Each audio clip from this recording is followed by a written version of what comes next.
You're listening to the CyberWire Network, powered by N2K.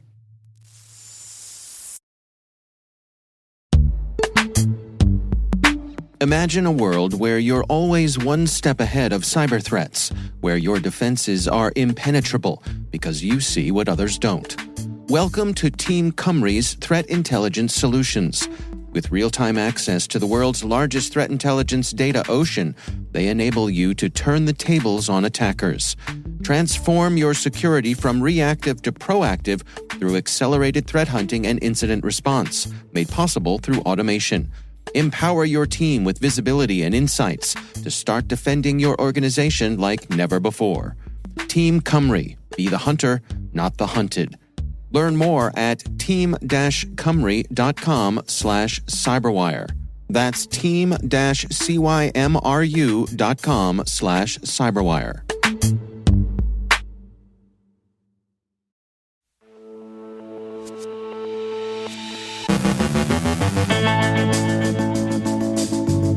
A security researcher has been charged in an alleged multi-million-dollar theft scheme targeting Apple. A House committee hearing explores OT security. Fortinet withdraws accidental CVEs. 2023 saw record highs in ransomware payments. A YouTuber finds a cheap and easy bypass for BitLocker encryption. Political pressure proves challenging for the JCDC. New Hampshire tracks down those fake Biden robocalls. European security agencies bolster warnings about Ivanti devices. HHS finds a New York medical center millions over an identity theft ring. In our sponsored Industry Voices segment, Navneet Singh, Vice President of Marketing Network Security at Palo Alto Networks, shares some practical examples of healthcare organizations transitioning to the cloud.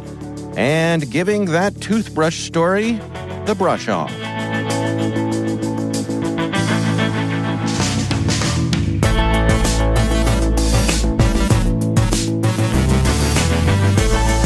It's Wednesday, February 7th, 2024. I'm Dave Bittner, and this is your CyberWire Intel Briefing.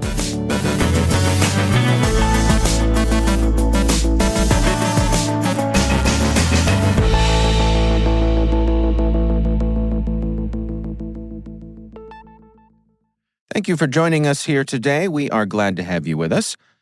404 Media reports that security researcher Noah Roskin-Frazee and an alleged co-conspirator, Keith Letary, have been charged in a sophisticated hacking scheme that targeted Apple, resulting in the fraudulent acquisition of $2.5 million worth of gift cards and electronics.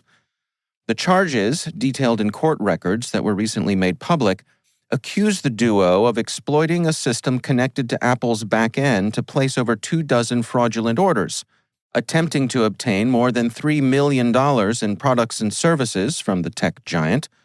Despite Roskin-Frazee's arrest and the serious allegations against him, Apple had acknowledged his contributions to identifying security vulnerabilities in a security update released on January 22nd, nearly 2 weeks after his arrest. This recognition highlights the complex relationship between Roskin-Frazee's legitimate security research and the criminal activities he is now accused of. The indictment describes a meticulously planned operation that began in December of 2018 and continued until at least March 2019. The defendants allegedly gained initial access through a password reset tool, compromising an employee account of a company which provided customer experience solutions for Apple. This breach allowed them to further access employee credentials and subsequently Apple's systems. With this unauthorized access, Roskin-Frazee and Letary are said to have manipulated Apple's Toolbox program, which is used to manage product orders. They allegedly altered the monetary values of orders to zero, added expensive products to existing orders without cost, and extended service contracts fraudulently. The indictment also details the use of malicious scripts to maintain access to compromised systems and the deployment of accounts with shipping services under false names to receive the fraudulently obtained goods. Many of the acquired items, including electronic gift cards and high-value electronics like laptops, were reportedly resold to third parties, converting the stolen digital assets into cash.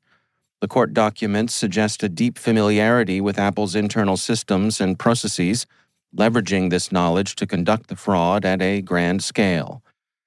The case not only underscores the challenges in securing corporate back-end systems, but also the thin line between legitimate security research and criminal activity. The U.S. House Homeland Security Subcommittee on Cybersecurity and Infrastructure Protection held a hearing yesterday to discuss the threats to operational technology in critical infrastructure sectors and evaluate the Cybersecurity and Infrastructure Security Agency's role in enhancing OT security. Chairman Andrew Garbarino emphasized the national imperative of securing OT systems, vital for functions like water and electricity delivery. He highlighted the need for Congress to strengthen CISA's support for infrastructure security, especially in light of recent cyber activities against OT devices by Iranian-affiliated actors.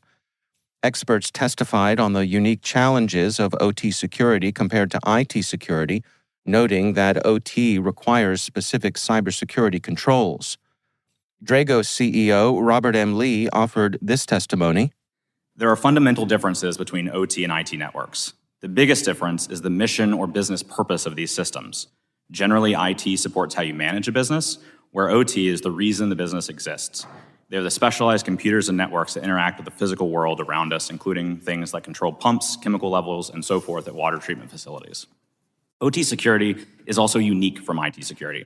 Most of our standards and regulations and best practices simply apply IT security controls to OT without considering whether or not they should be applied. This results in wasted resources and operational disruptions. OT security instead should focus on unique OT security controls and adopt from IT security only when it makes sense, such as those in the SANS Institute's ICS-5 critical controls. The water sector was identified as particularly vulnerable, with a need for dedicated funding to upgrade technology and enhance cybersecurity. Testimonies emphasized the importance of collaboration, the implementation of best practices, and the establishment of cybersecurity standards for critical infrastructure to mitigate risks and protect public health and safety. For more of Robert M. Lee's testimony and additional insights on OT security, be sure to check out the most recent Control Loop podcast right here on the N2K CyberWire Network. The National Vulnerability Database erroneously published advisories for two critical command injection vulnerabilities in Fortinet's FortiSIM, which were actually duplicates of a previously disclosed vulnerability. Fortinet confirmed that these were mistakenly generated due to an API issue and clarified there are no new vulnerabilities in FortiSIM for 2024. The company is working to correct and withdraw the incorrect CVE entries. The original vulnerability, disclosed last year, allowed unauthenticated remote attackers to execute commands via crafted API requests, but has since been patched. Fortinet advises those who have addressed the original vulnerability need not take further action, but should review the latest advisory for confirmation. A new study from Chainalysis reveals that in 2023, victims paid over $1 billion to ransomware attackers, marking a record high in payments and highlighting the lucrative nature of cyber extortion. Despite international efforts to combat these crimes, including sanctions and law enforcement actions, ransomware groups, many of which are Russian-speaking, continue to operate with relative impunity. The high payments, often exceeding $1 million, reflect both the sophistication of some actors and the sheer volume of attempts by others. Efforts to counteract ransomware have seen some progress, yet the problem escalates, with costly consequences for victims like MGM Resorts, which faced around $100 million in losses due to a refusal to pay a ransom. The YouTuber Stack Smashing exposed a significant security vulnerability in Windows BitLocker encryption, demonstrating how to bypass the popular encryption tool in under a minute using a sub-$10 Raspberry Pi Pico. This exploit targeted a flaw in systems using an external trusted platform module for storing encrypted keys. By intercepting unencrypted communications between the CPU and the TPM during boot-up, the YouTuber successfully extracted the master key from a laptop's LPC bus, which is accessible through an unpopulated connector on the motherboard. The attack, however, is specific to configurations with external TPMs. Devices with CPUs that have an integrated TPM, such as modern Intel and AMD processors, are not affected by this vulnerability due to internal TPM communications being encrypted within the CPU itself.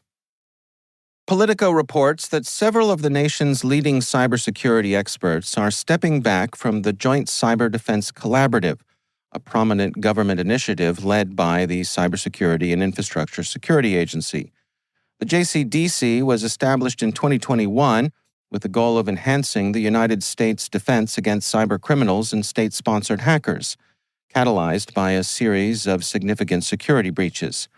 It functions as a threat-sharing platform, enabling swift communication of potential cybersecurity threats between the government and key economic defenders, including tech corporations like Microsoft, Amazon, and Google, as well as infrastructure operators and foreign governments. Despite the critical importance of this collaboration, Politico reports that dissatisfaction with JCDC's management and apprehension due to political pressures have led to a notable decrease in participation from external cybersecurity professionals. Contributors, including those from billion-dollar security firms and nonprofit defense groups, have either ceased their involvement or significantly reduced their contributions.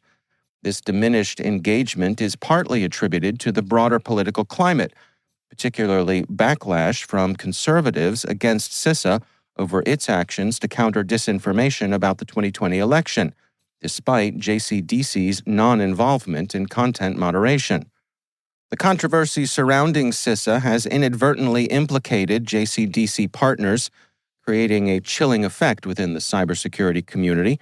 Fears of becoming targets in a perceived political witch hunt have contributed to the reluctance among cybersecurity experts to engage with government-led initiatives. This development is concerning for U.S. digital defense efforts, especially given recent warnings from Washington's top cybersecurity officials about aggressive Chinese hacking activities aimed at American infrastructure.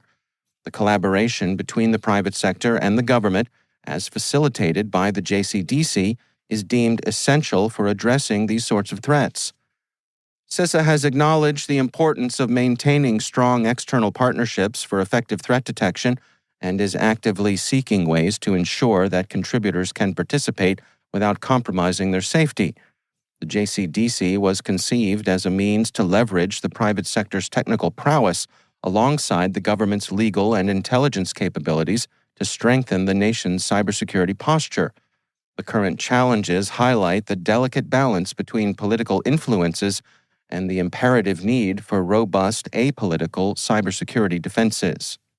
Our This Is Why We Can't Have Nice Things desk will be following this story.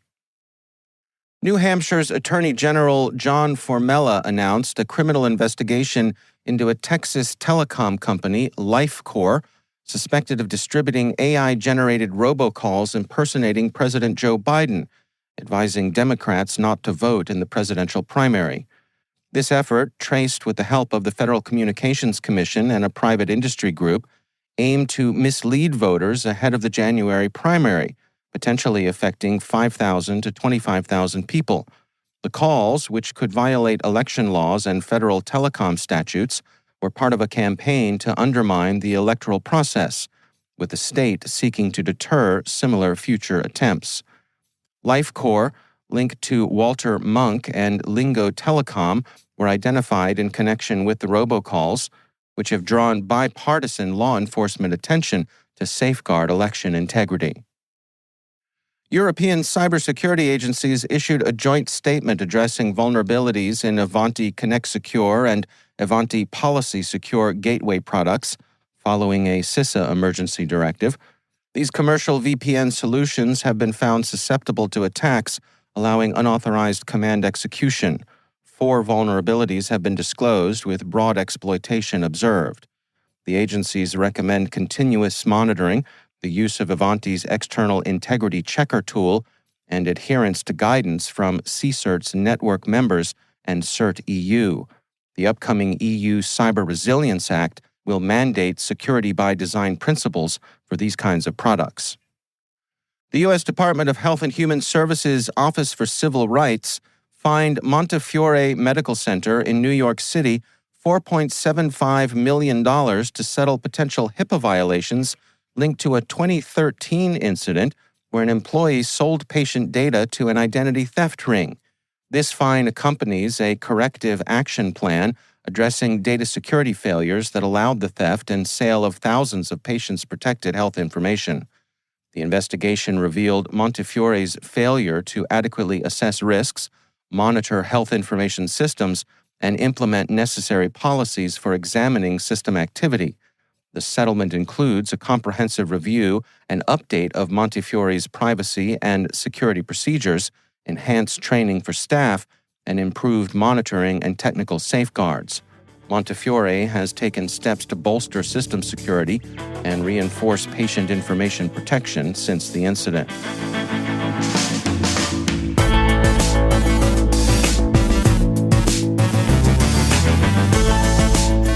Coming up after the break, Navneet Singh, Vice President of Marketing Network Security at Palo Alto Networks, shares some practical examples of healthcare organizations transitioning to the cloud. Stay with us.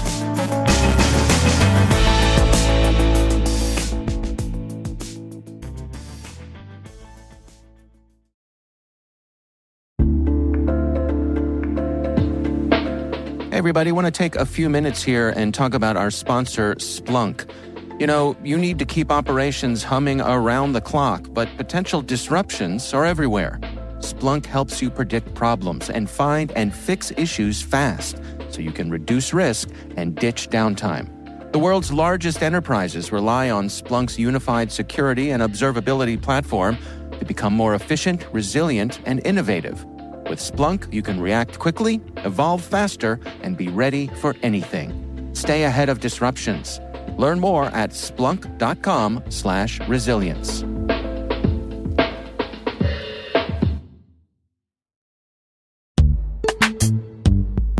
Struggling to secure on-prem apps with modern identity? Don't worry, you're not alone.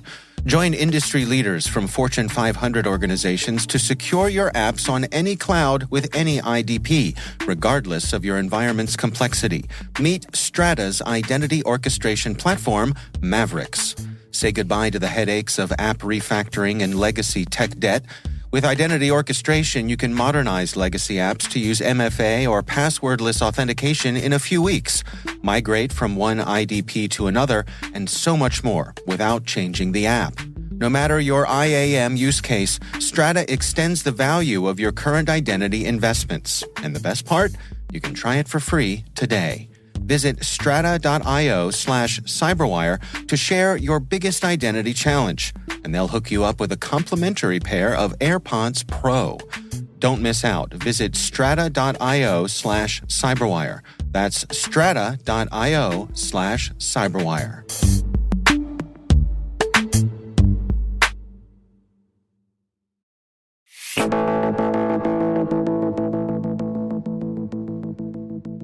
In today's sponsored Industry Voices segment, my conversation with Navneet Singh, Vice President of Marketing Network Security at Palo Alto Networks. He shares some practical examples of healthcare organizations transitioning to the cloud. Yeah, so if you look at the past, when applications and data were in the data center, the security teams could figuratively put their arms around the applications and data, could really control who goes in and out of the data center in terms of malware, traffic, users. As applications moved to the cloud, the business users started using the cloud for agility, which was great for innovation, but not so great in terms of security because they felt that the cloud providers themselves are spending billions of dollars on security, so cloud must be inherently secure. So they didn't really consult the security teams and started building applications in the cloud. And that resulted in some problems. So that's why, the cloud providers have a shared responsibility model for security. And it has resulted in some issues, like some of the issues in healthcare. If you take an example, the healthcare industry, the largest dental insurer in the nation for Medicaid and children's health insurance programs, it suffered a breach that affected the records of more than 8 million patients. So that's really severe, and it affects us, it affects people who are near and dear to us who go to a hospital, right? So, especially in this breach, the sad part was even the children's data got exposed, which is more valuable in the black market, underground market, because it doesn't have much history, much use. So it can be misused more easily. So I shudder to think about it because another effect of healthcare breaches is hospitals can get shut down. And when I think about it from a personal point of view, I have a middle school going daughter, and she had to be admitted to the hospital a couple of years ago. And I shudder to think what would happen if I went to the hospital and they were not able to check her in while she was in pain, or that we had to find a different healthcare facility. Or once she was checked in, because of a ransomware attack, the doctors and nurses would not be able to find her allergies. So all of that could be really devastating. And this is even more devastating for rural areas where there's just one hospital to go to. So, you can see the whole system just to, as you talked about the big picture, we are seeing that the cloud is being used very effectively in terms of innovation, but not as effectively in terms of just securing the applications and data. What role do you suppose that the government has to play here? Yeah, the Biden administration had released the National Cybersecurity Strategy. That happened in 2023. And we recommended the adoption of a zero trust architecture, especially in critical industries. So I saw that did spark a lot of interest from critical sector industries. They leaned in, they got information about cybersecurity. And we at Palo Alto Networks saw an increase in executive briefings from these critical sector industries, including food processing, utilities, the energy sector, right? So in December, there was a press release from the US Department of Health and Human Services. They released a concept paper that outlined the cybersecurity strategy for healthcare. So the government is playing a role here. It is affecting change. And the great news is this new concept paper actually had 4 pillars for action. The first one was publishing voluntary performance goals. Second was really developing incentives for hospitals to improve cybersecurity. Third was greater enforcement and accountability. And then last, really improving coordination within the healthcare sector for sharing and implementing best practices. So I believe that as the government releases more of these strategies, it will have an effect on the healthcare sector in terms of improving cybersecurity.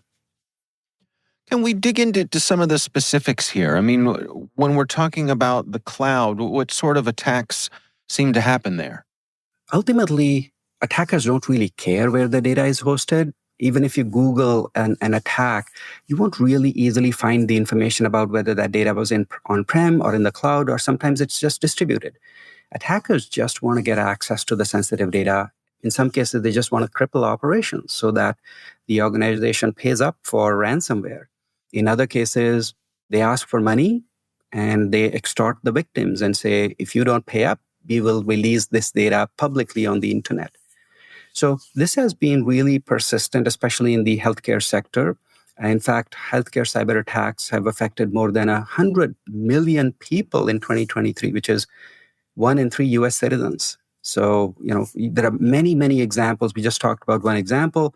Another is hackers broke into the network of a New York life sciences company to steal clinical test information of nearly 2.5 million people in April. So these attacks are real, but there is hope. We can change, we can make a change, and we can keep our data and applications secure.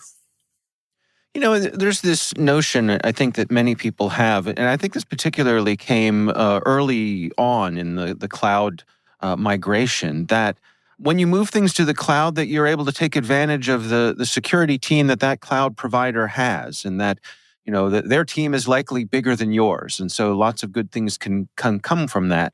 It's my understanding that you and your colleagues make the point that may not be good enough. That's right. And I used to hear exactly what you said, Dave, in the beginning of the cloud adoption. Things are changing now, and people are realizing there's a reason why cloud providers have a shared responsibility model.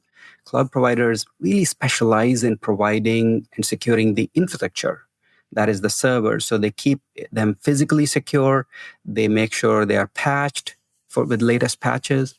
They don't specialize in securing applications and data. In many cases, cloud providers actually partner with vendors who specialize in cybersecurity. One example is Google Cloud Firewall Plus, which is a partnership between Google and Palo Alto Networks, which stops advanced cyber attacks with IDS and IPS capabilities. So that's the reason why we believe the best scenario is for you to host your applications in the cloud to take advantage of agility, but use specialized cybersecurity vendors for securing them. Well, let's go through some of the take-homes for you here, some words of wisdom for our listeners. What are your suggestions here for folks to best protect themselves in the cloud? I would say get familiar with the shared responsibility model. Understand that you're responsible for securing your applications and data, even in the cloud. And then research the vendors who specialize in security.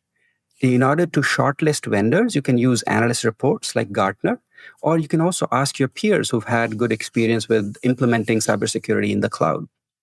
And once you shortlist the vendors, in order to really choose the vendor that you will go with, I suggest that you evaluate the vendors on two sets of criteria. One would be security capabilities, and the other would be cloud ease of use.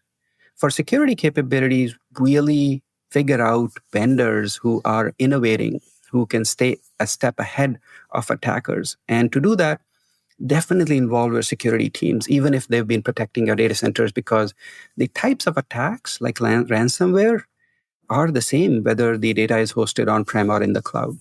Second, for cloud ease of use, I would say get your cloud teams involved. The best cybersecurity is not helpful if it's not usable in the cloud, if it's not cloud native. So ask your cloud architects, ask your cloud developers to evaluate which vendors' capabilities can be easily integrated into that application development and deployment lifecycle. So with those two criteria, once you've evaluated your cybersecurity vendors, you should have a winner. What's your outlook for this coming year? As we continue through 2024, are you optimistic that we're headed in the right direction here, that people are going to be successful in getting a handle on this? Absolutely. I think as cloud adoption has matured, you can see, we just talked about the government issuing some strategy and concept papers. I absolutely see that sparking an interest in the healthcare providers to better coordinate amongst themselves, to ask the cybersecurity specialists for advice, for knowing more about what is zero trust, how can they adopt it, what does a roadmap look like, what kind of teams do they need to invest in terms of cybersecurity. Another great advantage that teams have today is they can use AI to understand more, to really bridge that gap of cybersecurity skills shortage that they have. So I am really optimistic about security overall, including in the cloud. That's Navneet Singh, Vice President of Marketing Network Security at Palo Alto Networks.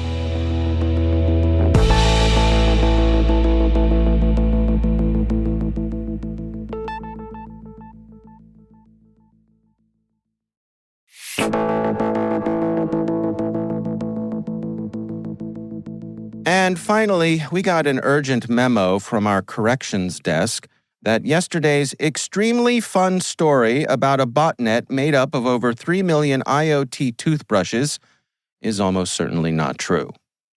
Originating from comments made by a Fortinet engineer to a Swiss publication, the story's credibility has been questioned by industry veterans like Kevin Beaumont and Robert Graham. Further investigation into the original Swiss article revealed no specifics about the toothbrushes, victim, perpetrator, or motive, suggesting the story may be an exaggerated cautionary tale about IoT device security. While smart toothbrushes typically use Bluetooth Low Energy and not all connect via Wi-Fi, the feasibility of such a large-scale hack remains doubtful without concrete evidence. My personal claims of superhuman resistance to tooth decay are unaffected by these revelations and remain as true as ever.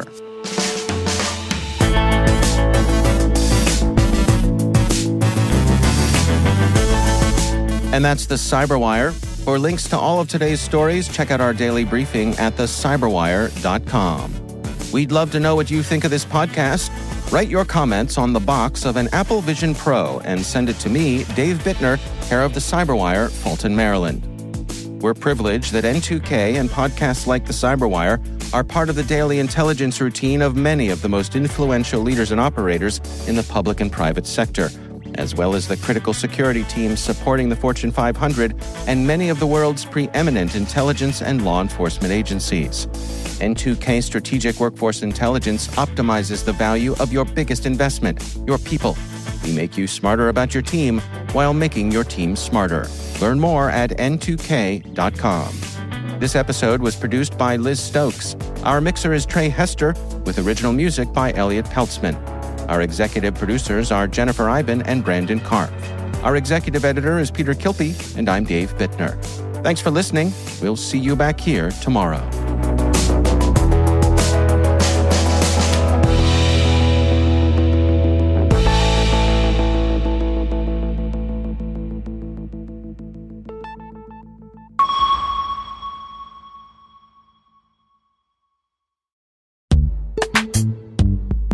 This episode is brought to you by Palo Alto Networks, the leader in cybersecurity.